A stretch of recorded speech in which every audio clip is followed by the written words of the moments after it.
தற்போதைய அண்மை செய்தியை பார்த்துக் கொண்டிருக்கிறோம். சென்னையில் வங்கி ஊழியர் கத்தியால் குத்தப்பட்ட சம்பவம் தொடர்பாக பல்வேறு பின்னணி விவரங்கள் வெளியாகி இருக்கின்றன.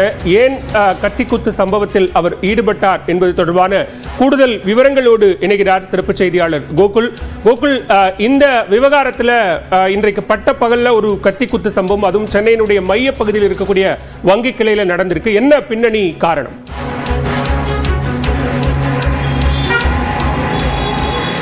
சென்னை டி நகரில் இருக்கக்கூடிய HDFC வங்கியில் தான் இந்த சம்பவமானது நடைபெற்றிருக்கிறது.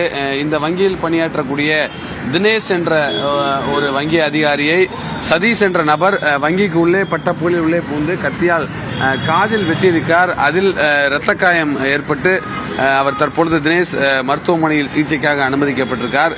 இந்த பின்னணி சம்பவம் குறித்து மாம்பலம் போலீசார் விசாரணை மேற்கொண்டதில் சதீஷும் தினேஷும் இருவரும் 2 ஆண்டுகளுக்கு முன்பு வேறொரு வங்கியில் பணியாற்றியதாகவும், அந்த வங்கியில் சதீஷுடைய வேலை பறிபோக தினேஷ் தான் காரணம் என்று கூறி அந்த முன்பகை காரணமாக இன்றைய தினம் அவர் கத்தியை எடுத்து வந்து வங்கிக்குள்ளேயே வந்து அவரை வாக்குவாதத்தில் ஈடுபட்ட பின்னர் மறைத்து வைத்திருந்த கத்தியை வைத்து காதில் வெட்டியிருப்பது விசாரணையில் தெரிய வந்திருக்கிறது. தற்பொழுது வங்கி ஊழியர் தினேஷுக்கு மருத்துவமனையில் சிகிச்சை அளிக்கப்பட்டு வருகிறது. CCTV காட்சிகளை வைத்து தற்பொழுது விசாரணையும் மேற்கொள்ளப்பட்டு வருகிறது.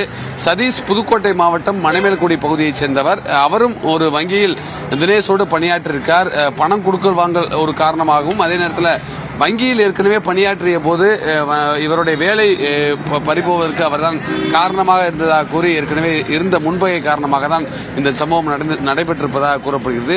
சதீஷிடம் தொடர்ந்து காவல்துறை விசாரணை மேற்கொண்டு வராங்க. பட்ட பகல்ல இந்த டி நகர் பர்கித் சாலையில் இருக்கக்கூடிய HDFC வங்கியில் இந்த சம்பவம் நடைபெற்றிருப்பது ஒரு பரபரப்பை ஏற்படுத்தியிருக்கிறது. தொடர்ச்சியாக காவல்துறையுடைய பாதுகாப்பு போடப்பட்டிருக்கிறது. தற்காலிகமாக இன்றைய தினம் இந்த வங்கிக்கு விடுமுறையும் அளிக்கப்பட்டிருக்கிறது. பாலா, விரிவான விவரங்களுக்கு நன்றி கோகுல்.